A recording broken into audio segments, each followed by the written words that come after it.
نحمده ونصلي على رسوله الكريم اما بعد فاعوذ بالله من الشيطان الرجيم بسم الله الرحمن الرحيم قل يا عبادي الذين اسرفوا على انفسهم لا تقنطوا من رحمة الله ان الله يغفر الذنوب جميعا انه هو الغفور الرحيم صدق اللہ العظیم۔ آج میرا موضوع ہے امید کیا ہے، امید رکھنے کے فائدے کیا ہیں، نا امیدی کے نقصان کیا ہیں اور کس سے امید رکھنی چاہیے۔ سب سے پہلی بات یہ ہے کہ کیونکہ ہم بہت زیادہ نا امید، بہت زیادہ پریشانیوں میں مبتلا ہوتے ہیں کافی دفعہ، آج یہ میرا موضوع اتنا اہم ہے، بہت ہی اہم بات ہے، کیونکہ ہمیں امید کس سے لگانی چاہیے اور امید کے فائدے کیا ہیں۔ کیونکہ سب سے پہلے یہ جاننا ہوگا امید کا مطلب کیا ہے۔ امید کا مطلب بنتا ہے آرزو، توقع، آس۔ اس کا سادہ مطلب یہ ہے کسی سے مدد کی طلب رکھنا، ہمیں اس سے امید رکھنی چاہیے جو ہماری مدد کر سکتا ہو۔ ہماری مدد صرف اللہ تعالیٰ کر سکتا ہے۔ ہماری امیدیں کچھ لوگوں سے ایسے ہوتی ہیں جو کسی چیز کو جانتے نہیں، کسی چیز کا حق نہیں رکھتے یا کسی چیز کا اختیار بھی نہیں رکھتے۔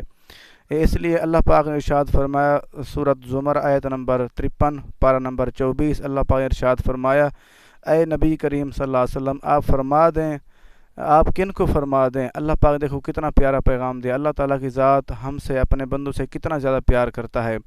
اللہ پاک فرمایا، اے نبی کریم صلی اللہ علیہ وسلم آپ فرما دیں میرے بندوں کو، آپ کیا فرمائیں، اے میرے وہ بندو جنہوں نے اپنی جانوں پر زیادتی کی ہے، اللہ تعالیٰ کی رحمت سے نا امید نہ ہونا، بے شک اللہ تعالیٰ سب گناہ بخش دیتا ہے، بے شک وہی بخشنے والا مہربان ہے۔ دیکھو ہمیں اسی مالک سے امید رکھنی چاہیے جو ہماری مشکلات، ہمارے جرم، کمی بیشیاں معاف کرتا ہے۔ ہمیں کوشش کرنی چاہیے کہ لوگوں سے بالکل امیدیں ختم کر دیں اور صرف مالک کے ساتھ امیدیں رکھیں اور اسی پہ امید رکھیں۔ اور آگے یہ بتانا چاہوں گا کہ امید نہ رکھنے کے نقصان کیا ہوتے ہیں۔ تو علامہ اقبال رحمۃ اللہ علیہ فرماتے ہیں، نہ ہو نو امیدی زوال علم و عرفاں ہے، تو امید ہے مرد مومن خدا کے رازدانوں میں۔ وہ فرماتے ہیں نہ ہو نو امیدی، نا امید نہ ہو بالکل، اس سے نقصان کیا ہوگا، زوال علم و عرفاں ہے۔ ایک تو علم کا بھی زوال ہوتا ہے، علم کی بھی کمی آ جاتی ہے، اور عرفاں ہوتا ہے، عرفان کی بھی، سمجھداری کی بھی کمی ہو جاتی ہے۔ اللہ تعالیٰ کی ذات کا قرب سے ہم دور ہو جاتے ہیں، اور یہ سمجھداری، چیزوں کی سمجھ آنا، یہ بھی ہم سے دور ہو جاتی ہے۔ وہ فرماتے ہیں امید ہے مرد مومن خدا کے رازدانوں میں۔ اگر ہم اللہ تعالیٰ کی ذات پہ امید رکھیں گے تو اللہ تعالیٰ کے رازدانوں میں سے راز ہے، جو بندہ اللہ تعالیٰ کی ذات کے ساتھ امید رکھے گا اس کو اللہ تعالیٰ اس کی مدد کرے گا ہر وقت، اور اس کی ہر حساب میں رہنمائی فرمائے گا۔ اور پھر فرماتے ہیں اگر کسی مسائل میں، کسی جگہ پہ ہمیں کوئی مشکلات آ جائے، کوئی پریشانی آ جائے تو ہم پریشان ہو جاتے ہیں، ہم نا امید ہو جاتے ہیں۔ علامہ اقبال رحمۃ اللہ علیہ فرماتے ہیں، نہیں ہے نا امید اقبال اپنے کشت ویراں سے، ذرا نم ہو تو یہ مٹی بڑی زرخیز ہے ساکی۔ وہ فرماتے ہیں اگر کوئی ہمیں مشکلات، کوئی پریشانی آ جائے تو وہ نہیں ہے، نہ وہ فرماتے ہیں کہ امید نہیں، نا امید نہیں ہے اقبال اپنے کشت ویراں سے۔ کشت کہتے ہیں کھیتی باڑی کو، کوئی بھی نقصان ہو سکتا ہے اس کو بھی کشت کہہ سکتے ہیں۔ کوئی بھی مسائل آ جائے، کسی قسم کی پریشانی آ جائے، ہمیں نا امید نہیں ہونا چاہیے، کیونکہ ذرا نم ہو، ہمیں تھوڑا سا غور کر لینا چاہیے، تھوڑا سا نم ہو جائیں، تھوڑا سا اللہ سے دعا مانگ لیں، اس سے معافی طلب کریں، تو یہ بڑی زرخیز، یہ سب کچھ دوبارہ ٹھیک ہو سکتا ہے، دوبارہ بحال ہو سکتا ہے۔ آگے ایک حدیث قدسی عرض کرنا چاہوں گا۔ اللہ تعالیٰ نے ارشاد فرمایا کہ سرکار دو عالم صلی اللہ علیہ وسلم نے ارشاد فرمایا، اللہ تعالیٰ ارشاد فرماتا ہے اگر بندے کے گناہ، بندے کے جرم آسمان کی بلندی تک پہنچ جائیں تو پھر وہ مجھ سے مغفرت طلب کرے اور امید رکھے تو میں اسے بخش دوں گا۔ دیکھو کتنا پیارا اللہ پاک نے فرمایا کہ اگر کوئی بندے کے جرم، ایک روایت میں اور بھی آتا ہے، اگر یہ جو زمین و آسمان کے درمیان خلا ہے، اگر یہ پر ہو جائے کسی کے جرم سے تو اللہ تعالیٰ سے مغفرت مانگے تو اللہ تعالیٰ بخشش فرماتا ہے، کیونکہ اللہ پاک نے پہلے فرما دیا کیونکہ میں ہی بخشنے والا ہوں، اور میں بھی آپ کی غلطیاں، کمی بیشیاں معاف کروں گا۔ یہ سنائے ترمذی شریف کتاب الدعوت حدیث نمبر 3551۔ ایک اور حدیث مبارک عرض کرنا چاہوں گا کہ سرکار دو عالم صلی اللہ علیہ وسلم نے ارشاد فرمایا، جب بندہ گناہ کرتا ہے، کوئی جرم کرتا ہے، اس کے بعد اللہ تعالیٰ سے معافی مانگتا ہے تو اللہ تعالیٰ اپنے فرشتوں کو فرماتا ہے کہ اے فرشتوں، دیکھو یہ میرا بندہ ہے، کیونکہ اسے پتہ ہے اس نے کوئی جرم کیا، اسے معلوم ہے کہ یہ میرا رب ہے جو گناہوں کو بخشتا ہے اور پھر بھی پکڑ بھی فرماتا ہے، اور گناہوں کو معاف بھی کر دیتا ہے اور پکڑ بھی کرتا ہے۔ میں تمہیں گواہ بناتا ہوں کہ میں نے اسے بخش دیا۔ دیکھو کتنا اللہ تعالی ہم پہ رحیم کریم ہے، ہم پہ رحم کرنے والا ہے۔ ہمیں سب سے پہلے اور سب سے زیادہ کیا حقیقت اسی سے امید رکھنی چاہیے، کیونکہ اللہ تعالیٰ فرما رہا ہے کیونکہ اگر کوئی بندہ مجھ سے معافی طلب کرے تو میں اس کو معاف کر دیتا ہوں۔ یہ بخاری شریف کی حدیث ہے، کتاب التوحید، حدیث نمبر 7507۔ ایک اور حدیث مبارکہ کہ سرکار دو عالم صلی اللہ علیہ وسلم نے ارشاد فرمایا، اللہ تعالیٰ کی 100 رحمتیں ہیں جن میں سے اس نے 99 اپنے پاس رکھی ہیں اور ایک رحمت دنیا میں بھیجی ہے۔ اسی رحمت کے باعث لوگ ایک دوسرے پر رحم کرتے ہیں، ماں اپنے بچوں کے ساتھ شفقت کرتی ہے اور جانور اپنے بچوں کے ساتھ اتنا پیار کرتے ہیں۔ قیامت کے دن اللہ پاک ان کے ساتھ اپنے بندوں پر رحم فرمائے گا۔ دیکھو یہ ایک مثال دی گئی کہ اللہ تعالیٰ کے پاس 100 رحمتیں ہیں، صرف اللہ پاک نے ایک رحمت دنیا میں بھیجی۔ اتنا رحمت کا اثر وہ یہ ہے کیونکہ ہم دیکھیں، غور کریں تھوڑا سا، اپنی ماں بچے سے کتنا زیادہ پیار کرتی ہے، اور جو جانور ہیں وہ اپنے بچوں سے کتنا پیار کرتے ہیں، اور لوگ اتنا کرم کرنے والے لوگ ہیں، اتنا رحمان رحیم قسم کے لوگ ہیں، اگر کسی کو تکلیف ہو وہ برداشت نہیں کر سکتے، وہ فوراً اس کی مدد کرتے ہیں۔ اور اللہ تعالیٰ کے پاس 99 رحمتیں ہیں، اور قیامت والے دن ان 99 رحمتوں کی وجہ سے اللہ تعالیٰ لوگوں کو معاف فرمائے گا۔ دیکھو سبحان اللہ کتنا کریم ہمارا رب ہے، ہمیں ان سے امید رکھنی چاہیے کیونکہ 99 رحمتیں جو ہیں وہ انہی کی وجہ سے ہمیں معاف فرمائے گا۔ یہ بخاری شریف کی حدیث ہے، کتاب الادب، حدیث نمبر 6000۔ ایک اور حدیث مبارک عرض کرنا چاہوں گا کہ سرکار دو عالم صلی اللہ علیہ وسلم نے ارشاد فرمایا، میں نے اپنی شفاعت اپنے امت کے کبیرہ گناہ کرنے والوں کے لیے محفوظ رکھی ہے۔ سبحان اللہ، اگر ہم سے کبھی غلطی کمی بیشی ہو جائے تو سرکار دو عالم صلی اللہ علیہ وسلم نے ارشاد فرمایا، میں نے اپنی شفاعت کبیرہ گناہ جو بڑے جرم کرنے والے اپنی امت کے لوگوں کے لیے اپنی شفاعت رکھی ہوئی ہے، کیونکہ ہمارے پیارے نبی پاک صلی اللہ علیہ وسلم ہمارے اوپر بہت زیادہ رحمان ہیں، بہت زیادہ رحمت للعالمین ہیں۔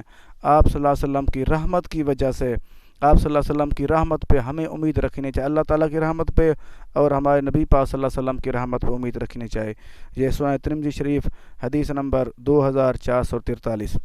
ایک اور حدیث مبارکہ سرکار دو عالم صلی اللہ علیہ وسلم نے ارشاد فرمایا، جب تم اللہ تعالیٰ سے سوال کرو تو اس میں خوب رغبت کرو اور اس سے بہت بڑا سوال کرو، کیونکہ اللہ تعالیٰ کے لیے کوئی بھی چیز دینا مشکل نہیں ہے۔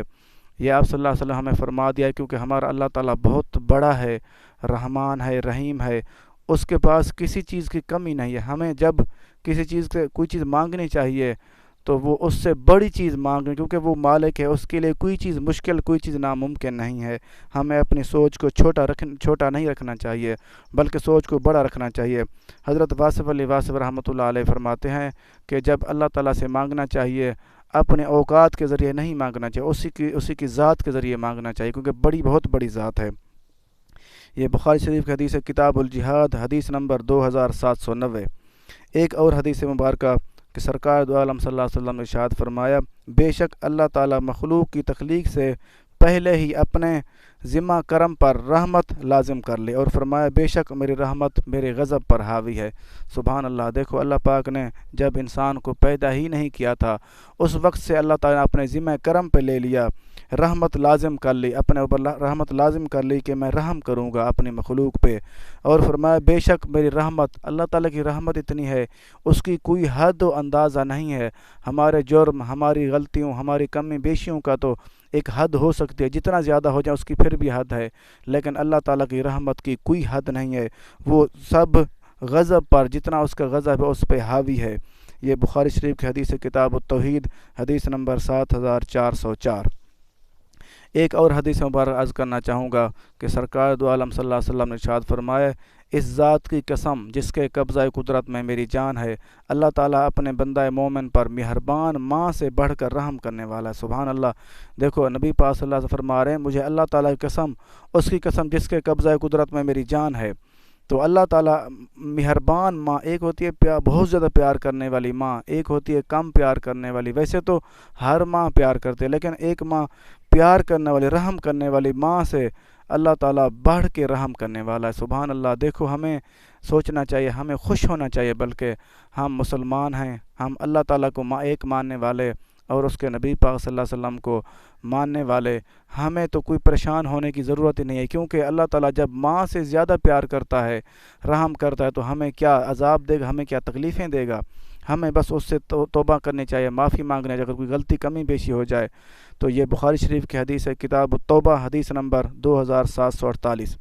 ایک اور حدیث مبارک عرض کرنا چاہوں گا کہ سرکار دو عالم صلی اللہ علیہ وسلم نے ارشاد فرمایا، اللہ تعالیٰ اپنے بندے کے ساتھ 70 ماؤں سے زیادہ پیار کرتا ہے۔ سبحان اللہ! دیکھو ایک ماں کتنا پیار کرتے ہیں، ہمیں تھوڑا سا اندازہ کر لینا چاہیے، اگر 70 ماؤں سے زیادہ پیار کرنے والا، کیا وہ اپنے بندوں کو عذاب دے گا؟ بالکل ہی نہیں ہو سکتا اپنے بندوں کو عذاب دے۔ صرف اللہ تعالیٰ سے ڈرنا اس لیے چاہیے کیونکہ ہم غلطی کمی بیشیوں سے بچ جائیں، کیونکہ اگر جب ہمیں کوئی غلط کام کرتے ہیں تو یہ ہمارے لیے غلط ہے، اگر ہم اچھا کام کریں اللہ تعالیٰ کے کرم سے ہم کرتے ہیں۔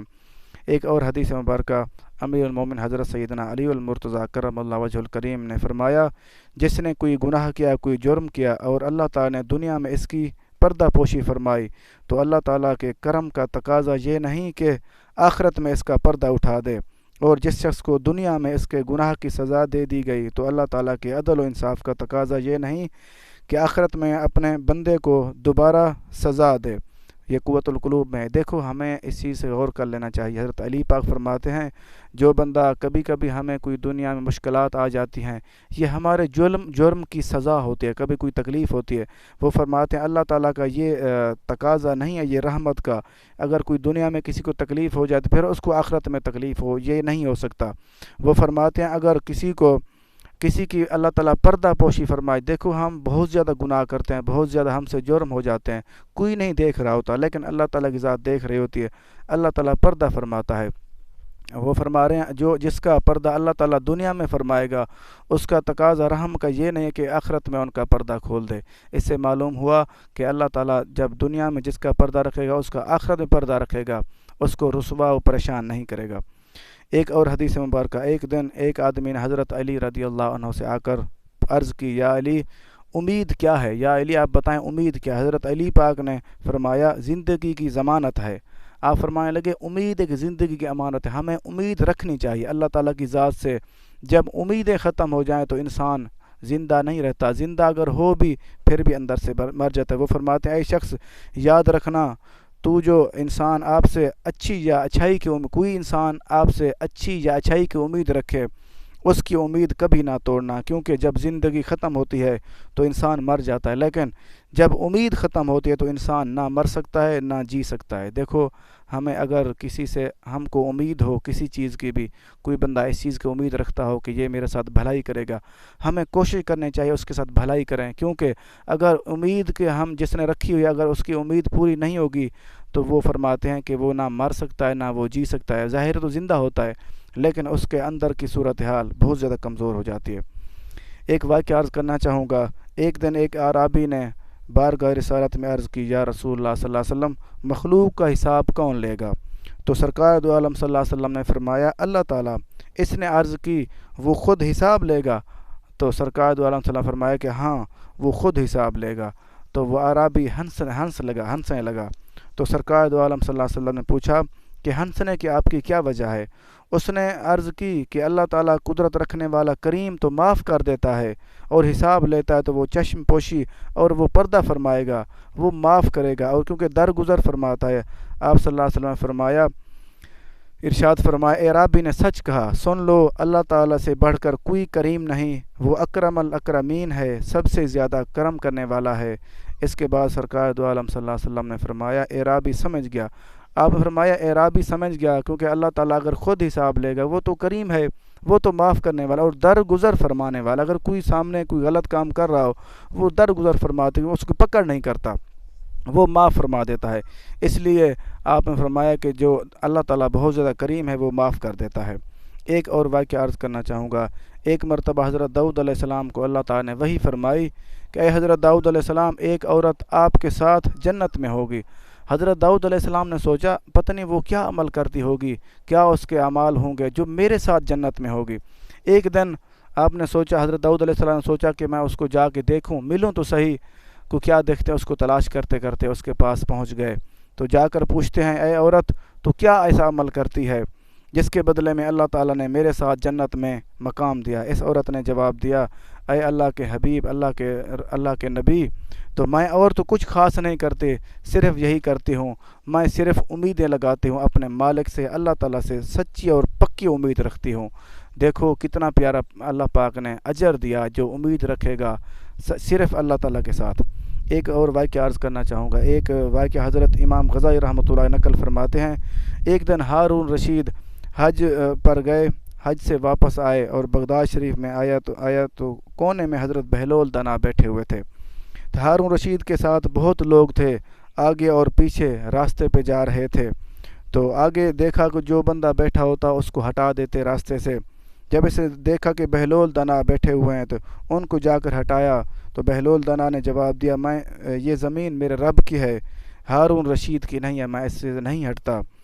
تو انہوں نے کہا کہ آپ ہٹ جاؤ۔ تو جب ہارون رشید کے آنے لگے تو وہ نہیں ہٹے، تو فوجیں دیکھی تو اور بہلول دنا نے دیکھا اس کے آگے پیچھے فوجیں ساری قریب سے گزرنے لگا، تو بہلول دنا نے اس کے ساتھ فوجیں دیکھی تو فرمانے لگے، اے ہارون رشید، تیرے ساتھ جو فوجیں ہیں کل یہ کسی کے پاس تھی، آج یہ آپ کے سامنے ہیں، آپ کے پاس ہیں، کل یہ آپ کے پاس نہیں تھی۔ تو اس سے بڑے بڑے میں نے دیکھے ہیں، اور جو تیرے دائیں بائیں ہیں اب یہ تیرے نعرے لگا رہے ہیں، یہ پہلے ان لوگوں کے نعرے لگاتے تھے جو پہلے سے ہو کر چلے گئے ہیں، کل اگر تو چلا جائے گا یہ اس کے بعد یہ کسی اور کے نعرے لگائیں گے۔ بہلول دنا ہارون رشید نے جب یہ بات سنی تو وہ بہلول دنا کے قریب آیا، اس نے کہا، میں نے سنا ہے کہ آپ مقروض ہیں، آپ قرض دار ہیں، تو آپ کوئی میرے لیے حکم ہی کر دیتے۔ تو بہلول دنا تو مسکرانے لگے۔ بہلول دنا نے فرمایا، اے تو بادشاہ، تو کتنا جاہل ہے، کتنا پاگل قسم کا بندہ ہے، تجھے یہ اس چیز کا نہیں پتہ کہ جو تجھے دے رہا ہے وہ کون ہے؟ اس نے کہا وہ میرا رب اللہ پاک ہے۔ اس نے کہا جو میرا مالک ہے وہ کون ہے؟ ہارون رشید نے کہا کہ وہ بھی اللہ ہے۔ پھر بہلول دنا نے فرمایا کہ تجھے اس چیز کا نہیں پتہ جو ہارون رشید کو دے سکتا ہے کیا وہ بہلول دنا کو نہیں دے سکتا؟ کیونکہ مجھے اللہ تعالیٰ کی ذات پہ پکی امید ہے، جب تک اس نے مجھے ایسے رکھا ہوا ہے تو میں اس کی رضا پہ راضی ہوں، مجھے امید ہے اسی ذات پہ، جب وہ دینا چاہے گا تو وہ مجھے دے دے گا۔ دیکھو ہمیں بھی چاہیے، کوشش کرنی چاہیے کہ اللہ تعالیٰ کے ذات کے ساتھ امیدیں رکھیں۔ ایک اور واقعہ عرض کرنا چاہوں گا۔ ایک روایت میں آتا ہے، دو عبادت گزار برابر عبادت کیا کرتے تھے، تو عبادت کرتے کرتے کچھ ایسے ہوا، ان کا ٹائم آ گیا دنیا سے جانے کا، تو جب انہیں جنت میں دنیا سے چلے گئے، جب انہیں جنت میں داخل کیا گیا تو ایک کو دوسرے کے مقابلے بلند درجات دیے گئے۔ اس پر ایک عبادت گزار عرض کرے گا، اے میرے رب، یہ دنیا میں مجھ سے زیادہ عبادت نہیں کرتا تھا، پھر کیا وجہ ہے کہ آپ نے اسے بلند درجہ کیوں دیا؟ اللہ تعالیٰ ارشاد فرمائے گا، کیونکہ وہ دنیا میں مجھ سے بلند درجات کی امید رکھتا تھا اور بلند درجات کا سوال کیا کرتا تھا۔ دیکھو ہمیں بھی چاہیے جب سوال کریں تو بڑا سوال کریں، کیونکہ وہ ذات بہت بڑی ہے، اور جہنم سے نجات کی دعا مانگتا تھا، لہٰذا میں نے ہر ایک کو اس کی امید کے مطابق دیتا ہوں۔ دیکھو سبحان اللہ، اللہ پاک ہر انسان کو اس کی امید کے مطابق دیتا ہے۔ ایک اور واقعہ عرض کرنا چاہوں گا۔ ایک ڈاکٹر تھے، وہ سرجن تھے، وہ سرجری آپریشن کرنے والے، وہ پٹھوں کے آپریشن کرنے والے تھے۔ انہوں نے بتایا کہ ایک میرا دوست تھا کہ ہم روزانہ وہ ٹینس کھیلتے تھے ایک ساتھ۔ کچھ عرصے کے بعد اس کی طبیعت ایک میرے دوست کی خراب ہوئی تو وہ ہسپتال میں آیا۔ آگے کیا دیکھتا ہے کہ میں ہسپتال میں موجود تھا۔ وہ خوش ہو گیا مجھے مل کے، تو میں نے پوچھا کیا بات ہے، کیا مسئلہ ہے آپ کو؟ اس نے کہا مجھے تھوڑی بہت دماغ کی تکلیف ہے۔ تو پھر اس نے چیک کیا تو وہ آپریشن کرنے کی ضرورت پڑی۔ اس نے آ کر آپریشن کیا۔ جیسے آپریشن کیا تو اس کا آپریشن کامیاب ہو گیا۔ جب آپریشن کامیاب ہوا تو وہ بڑا خوش ہوا۔ اس نے کہا میری دوستی مزید پکی ہو گئی ان سے، کیونکہ پھر میں دوائیں علاج کرتا رہا ان کا۔ پھر وہ مجھ سے پوچھتا تھا کہ آپ مجھے علاج میرا کر رہے ہو، کیا میں ٹھیک ہو جاؤں گا؟ کیونکہ وہ امید کے سہارے پہ تھا کہ پوچھتا تھا کیا میں ٹھیک ہو جاؤں گا؟ وہ کہتا تھا ہاں ٹھیک ہو جاؤ گی، کیا کچھ نہیں ہوتا آپ کو۔ پھر کچھ عرصے کے بعد اس کی طبیعت زیادہ خراب ہوئی۔ پھر اس نے دوبارہ آپریشن کیا کہ اس کی آپریشن پھر بھی کامیاب ہو گئے۔ پھر اس نے پوچھا کیا میں ٹھیک ہو جاؤں گا؟ اس نے کہا ہاں ٹھیک ہو جاؤ گے۔ پھر کچھ عرصے کے بعد اس کے گردوں کا مسئلہ ہو گیا۔ پھر علاج چلتا رہا۔ پھر ایک دن اس نے پوچھا مجھے سچ سچ بتاؤ، سچ سچ کیوں نہیں بتاتے، کیا میں ٹھیک ہو جاؤں گا؟ میں نے کہا ہاں ٹھیک ہو جاؤ گے۔ پھر اس کو بولنے کا مسئلہ ہو گیا۔ پھر اس نے پوچھا کیا میں ٹھیک ہو جاؤں گا؟ میں نے کہا ہاں ٹھیک ہو جاؤ گے۔ پھر میں نے سوچا اس کی طبیعت دن بدن نیچے جا رہی ہے، مزید خراب ہوتی جا رہی ہے۔ کچھ ہی دنوں کے بعد اس کی طبیعت بہت زیادہ خراب ہو گئی۔ پھر میں نے اس کے گھر جانے لگا علاج کے لیے۔ پھر اس نے پوچھا کیا سچ بتاؤ میں ٹھیک ہو جاؤں گا؟ میں نے کہا ہاں ٹھیک ہو جاؤ گے۔ میرے دل میں خیال آیا اب اگر پوچھے گا تو میں بتاؤں گا اب تو ٹھیک نہیں ہو سکتا۔ پھر اس نے پوچھا کیا میں ٹھیک ہو جاؤں گا؟ پھر میرا دل نہیں کیا، میں نے کہا یار حوصلہ دے رہا ہوں، مزید اس کو حوصلہ دوں کہ ٹھیک ہو جائے گا۔ پھر کچھ ہی دنوں کے بعد اس کی طبیعت مزید خراب ہو گئی، وہ بیڈ پہ سو گیا، وہ بستر پہ آ گیا۔ پھر مجھ سے پوچھا کیا میں ٹھیک ہو جاؤں گا؟ میں نے کہا سوچا کہ اس کو بار بار جھوٹ بولتا رہوں، کوئی فائدہ نہیں۔ پھر میں نے اس کو کہا، میں نے کہا اب مجھے نہیں لگتا کہ آپ ٹھیک ہو جاؤ گے۔ اس نے کہا آپ کی مہربانی، بہت زیادہ شکریہ کہ آپ نے میرا علاج کیا، آپ نے میرے ساتھ اتنا دن گزارے۔ وہ کہتے ہیں کہ میں یہی بات کر کے پھر میں گھر واپس آیا۔ تھوڑی دیر رکا تو مجھے چین آرام نہیں آ رہا تھا کہ میں نے سوچا کہ فون کر لوں، کال کر لوں۔ جیسے میں نے فون کیا تو اس کی بیوی نے کال اٹھائی تو اس سے پوچھا کیا صورتحال ہے؟ اس نے کہا آپ کے جانے کے ٹھیک 5 منٹ بعد وہ فوت ہو گیا۔ دیکھو ہمیں کتنا، اس کو بہت زیادہ افسوس ہوا کہ جب تک میں اس کو امید دلاتا رہا کہ یہ تو ٹھیک رہا، جیسے امید کی ڈور کٹی تو وہ فوراً ہی ختم ہو گیا۔